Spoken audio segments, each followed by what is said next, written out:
You should recognize death for its ability to get you off your ass right now.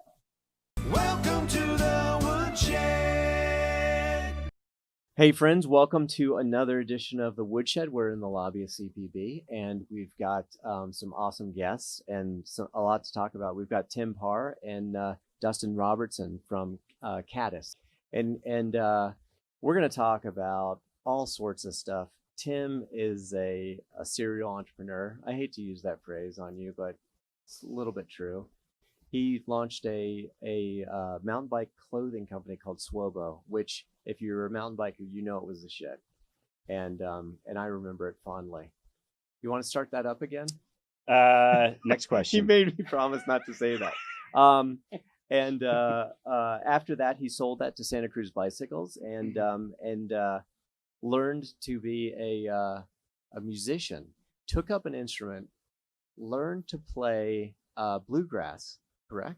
That's correct. And got good enough that you played festivals and shit. Yep. Toured from Colorado west. I could spend the whole show just talking about that because it's fucking mind-blowing. Well, that was that spawned this company, actually. Really? That was a catalyst, I have to say. So because that's a good segue. Dustin, I don't have any bio on you. Can you just fill us in a little bit about my personal assistant and sent over my bio? Yeah. I don't know what's up. Yeah. I'm just a kid that was born in the 70s, grew up in the 80s, like punk rock, and started my career on the internet. So in the 90s, we started selling avalanche beacons online, and that became backcountry.com. And you became backcountry.com. Yeah. That was wow. my lucky stroke of genius. That's great. And it was just a great learning experience, and building a brand that was just 100% online and never had any physical presence. And then we somehow were able to make it connect with people and resonate with who they wanted to be. And all of a sudden the stickers were on everybody's car. Yeah. Oh, it's a I'll never great story. That. Still great story.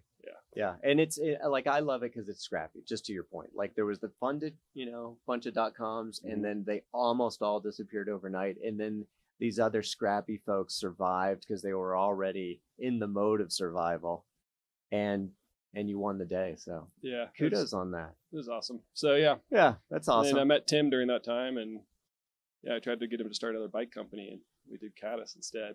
I should say I'm a advisor. I have been an advisor for Caddis, and I'm about to. Did I send you the check? I think I did. I think I just sent the check, so I'm an investor as well. TBD on the check. Okay.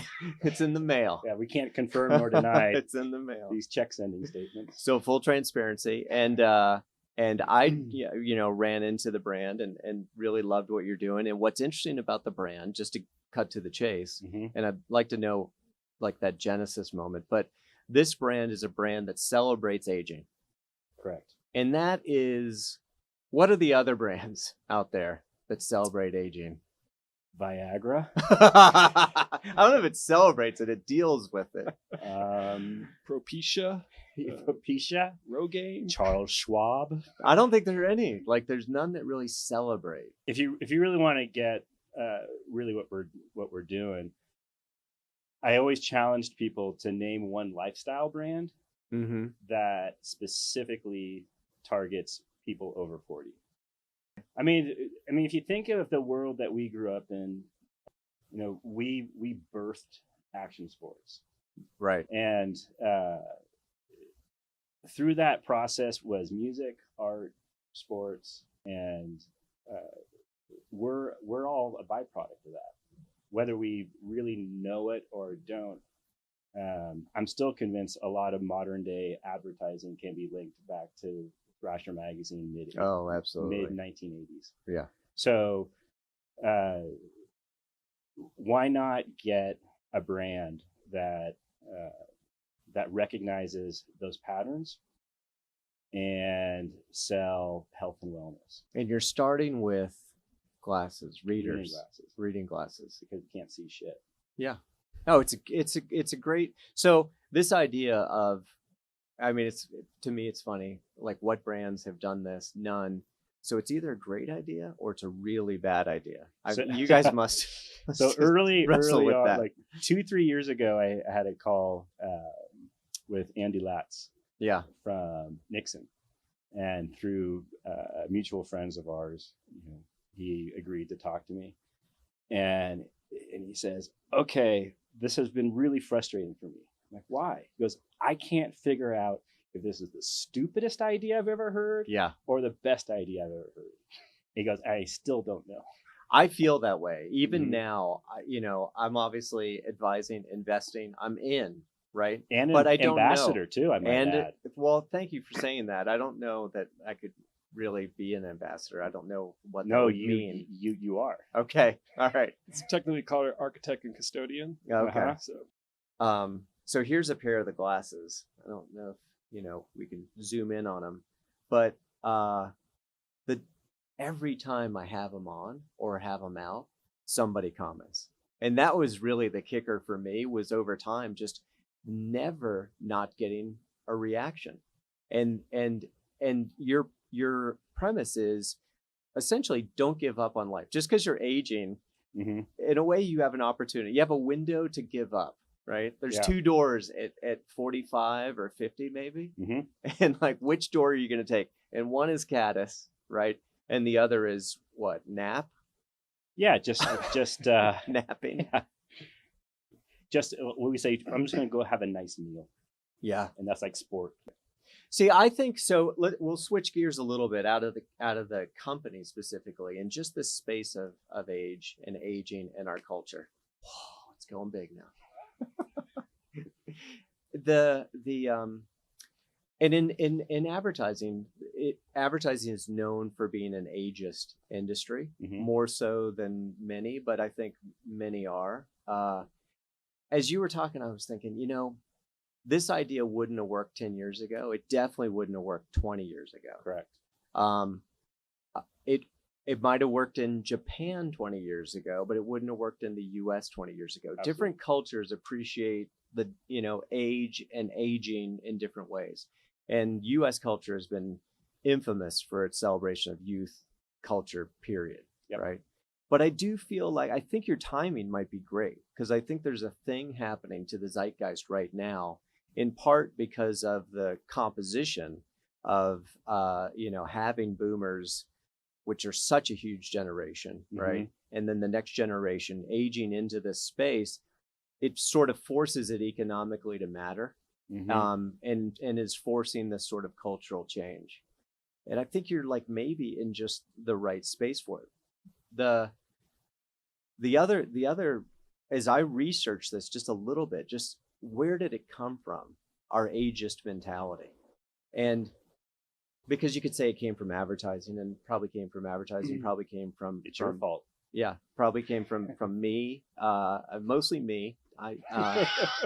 And the press, but it also came from science. The earliest examinations of the brain saw that as you aged, your brain deteriorated, and I think that physical manifestation, and looking at that physical manifestation, created this notion that over time you can't think the way you can think when you're young.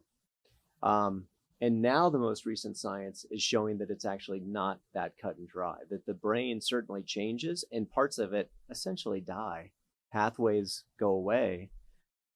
But depending on your approach and what you've done with your life, your cognitive abilities don't necessarily match at all what physically is happening to the brain itself. So I just think, for me, that was really fascinating to think about that arc and why it would be where now we're in a moment where, you know what, we're going to be okay with aging. We're going to value it, and we're going to make this big transition, which I think we're making, but it's fucking painful. That's why it's so awesome. Yeah. I like the way you think, I gotta say. I think a little bit of it too is we're from action sports, and that's how we grew up. And Yeah. Those are still the brands I resonate with now, but they only talk about youth. They would never talk about being awesome at 40. Right. Even though Right. Steve Caballero and Tony Hawk are still out there being awesome, they're not held up in the Vans ads. And so They're not. No, they're not. But there is sort of an acknowledgement of those guys and their place in it, which is different and didn't exist in the day as well. Yeah. Right. So I think I agree with the physiology that you're describing. Right. And I've read a bunch about this, and there's fascinating studies about the brain and age and how you can reverse some aspects of it. Yeah. But I also like the socio part of what we're going after. Mm-hmm. And for me, when the facts haven't changed.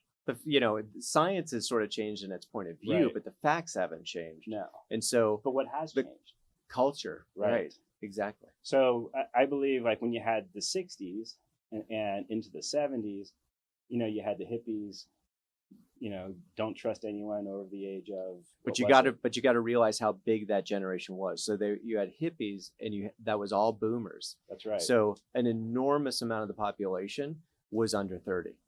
And so that forced that was really the first time in the US that super young culture became the dominant culture. Well, it caused a rift. I mean, there was a hard line in the sand. Yeah. So what I think that's interesting now, and they called that the generation gap. Did they? Really? Remember that? No. Is there's two things. One, who better to define the aging movement than the people that created the youth movement? We should get some young people to define it for us. Okay, because they're so creative. Well, that's my other point. Is that maybe we shouldn't be so vain to think that this is our moment. Maybe this moment is actually made available because of the millennials' attitude towards us. I totally agree with that. Fist bump. It just seems different. It seems different than like our relationship with our generation prior and this generation and the relationship that they have with us. That's right. It does seem different. Right. So maybe it's somewhat of a perfect storm. So in this ad business, you're 45, you have a big job, you get laid off, and man, trying to get another big job in this business, really, really tough. It's famously tough. Would you hire? What would be your attitude if you were looking for people, and would you be apt to hire people in their 50s? I don't think "app's" the right word. I think that's who we want in your business, yeah. But if you had this, if you were an ad agency, yeah, because you've been in the ad game too. Yes, you've done it all. Well, yeah, because experience matters. Yeah, and when the shit hits the fan, like, I want someone who's seen it a few times over. It's funny because experience matters, but it also can be wrong. Like, just because you've seen a thing and then you decide, oh, that's the way these things go. So you need both. You need that naivete. Right. And I think I don't know whether you find this in your own life. I find that I actively have to fight off sometimes my experience. Oh, right. Do you ever find that? You have to relearn the mistakes from the past and relearn the successes, because how you do it now is different. Yeah. And just like, well, I have this assumption, and I've got to, like, you know what? That was true for me at one point. Is it still, like, and if it's almost like it's very much a cognitive process that it's a checklist. Like, am I full of shit on this? And I think that it's dangerous if you do age and you don't question what's experience that's relevant and what's experience that's no longer relevant anytime you're drawing on experience. And that's maybe part of what can keep you fresh. Like a brand like Caddis is all about being fresh, right? Well, yeah, to go back on your point that you just made. Yeah. I call that just knowing too much. Yeah. And it's unconsciously competent. Totally. So you go through stages of learning, and you have to continually go back to unconsciously incompetent. Yeah. The beginner's mindset. Yeah. Even though you've got all this experience, if you can then also bring the beginner's mind, which is super insanely potent. important. Yeah. And when we were talking earlier about startups later in life, yeah, when you're not 25, yeah, but when you're 45 or 50, that's what you have to deal with because you know too much. So your boxes that you need to check yeah, in order to get off your ass is too long. When you're 25, you just come out guns a-blazing. And you talk to every founder. It's like, would you do it again? And it's like, no. Almost Right, everyone says, sad. no, I would not do it again. If I knew everything I knew, I would not do it again. So, but you got to do it again. Well, I know them. Right? Well, those people shouldn't. They shouldn't. So Right. then don't. Right. Right. Then yeah. don't. And lay down. Right. We were talking earlier where people said, Jesus, Alex, like don't go back to advertising. You're going to ruin your legacy. Right. And you were talking about that in another way, just the maybe not through legacy, but just you think of yourself in such a way that with age, you could build a barrier around trying again. You could build these barriers around trying again. It's totally false. That's bullshit. Yeah. Which is why that's where the bluegrass came in. That Because, was that's what why could be harder and more exposing than to be on a stage. I think it's destiny for you to do a brand like this, because to go from having a startup, selling the startup, and then start saying, I'm watching a guy play bluegrass. I'm so inspired that I'm going to learn to play bluegrass to the point where I can tour, that I'm going to, like, it's fairly, I just keep coming up with the word impossible. Like, it feels like, well, that's an impossible mission at your age. That's what I would have said to you. I would have said, Tim, that's an impossible mission at your age, which is terrible advice. I apologize for even saying it now. I'm hurt. Okay. It hurts. But you did that. Because of that very reason. Yeah. Because it does, and it should seem impossible. I mean, and that's overstating it, but it's the walls that we mentally create for ourselves that are the worst. And as we get older, they just get bigger because of all of our checklists that we make for ourselves. Right. And ego. I mean, if there's something. Yeah. We were talking about legacy, and I said, well, the earth is going to spin into the sun. We're all going to die. Everyone would know we're going to die. Our kids are going to die. Like, there's nothing to be worried about. Like, no one is going to remember me. Just like, you're going to remember me? Well, until you die. Like, but so your point was like, so just get after it, right? Do what you want to do. I find it very liberating. Yes. That very dark vision of the end of the universe. For some reason, it's liberating for me, and you find it similar in a similar way, liberating, right? Yeah, you should recognize death for its ability to get you off your ass right now, because we're not here for a long time. No. So, you got to do something with it. And don't, like, the ego, your ego and everything you are and everything that you care about, all that's going away too. So get off, for me, so get off your ass. Yeah. Yeah. It's funny that we touched upon the ego thing, because it's amazing how the more that I read, or people who I meet who think certain things are impossible. Yeah. Like, it's just egos that are guarding things that are not to be guarded. It's kind of a weird juxtaposition with branding something about aging, and then the truth that potentially one of the biggest enemies of aging the right way is your ego. Mm-hmm. Whereas a brand could feed ego, yet this is a brand that it has to, in some ways, it's about, I hope you didn't make one of those things, and I hope it's not holding you back. Mm-hmm. I hope you're still willing to, like, look good in your readers. Right. You know? Right. But it's more of a self-reflection of a personal identity. So you shouldn't hit a certain age and then all of a sudden throw away your personal style. Okay. So it's the same, that you're just bringing it along for the ride. I want to kind of segue a little bit. one of the folks that watches the show sent in a bunch of ads that he had done.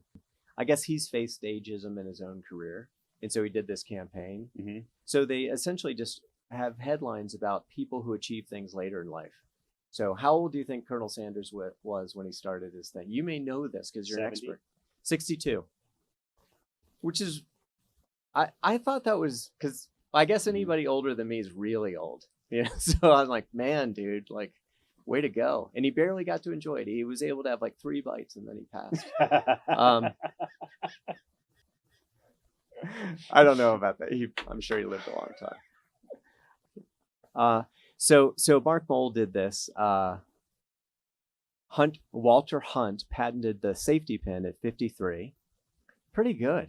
I mean, it's a damn nice invention. I use them all the time for my diapers still, because I don't, the tape's not really sustainable. Mm-hmm. This one I didn't know. Charles Flint founded IBM at 61. Wow. Back in the 50s or 60s? That's turn of the century. No, it was a business machine. It would have been 30s, I think. Yeah. Oh, really? Yeah. Oh, okay. Because they were like adding machines. Oh. At age 50, Jack Cover created you'll never get this, taser. So you can also be violent later in life. Grandma Moses had her first painting hung in a museum, and she was 79. Julia Child started filming The French Chef when she was 51. Wow. Pretty interesting. Mm-hmm. But like you said, wow. And I said, wow. And I think that's the whole point of the campaign. And that bugs me. Yeah. That there's something obviously broken about our culture that we go through these and we say, wow. It's unfortunate. It's happening in tech too. Silicon Valley, if you're over 40, it's tough to get investment. Really? Yeah. Yeah, it's kind of everywhere. So old people rule. Well, and people need to stand up and start showing it. and I like these are anecdotes, and anecdotes don't really tell a story, and we treat it, I think our reaction is very anecdotal, like, well, that's outside the norm for one thing. But I have a feeling it's really not that outside the norm, that more of this is happening all the time. And lots of not famous companies are started by people that are, mm-hmm. A lot older. A lot of great artists do things later in life. I think it's a pretty, there's really nothing to debate. Like, do older people do awesome things? It's like, yeah, like for a long time now. Mm-hmm. It's more of a rediscovery, maybe. Well, and the gatekeepers aren't so quick to put that demographic in media or on TV. Yeah, it's changing now because of online content. But when things were hyper scrutinized of what people will see or not see, there's just no platform. They're telling me I got to end the show. I could go another hour. This is really fun. I want to thank you guys for coming on. Thanks for having us.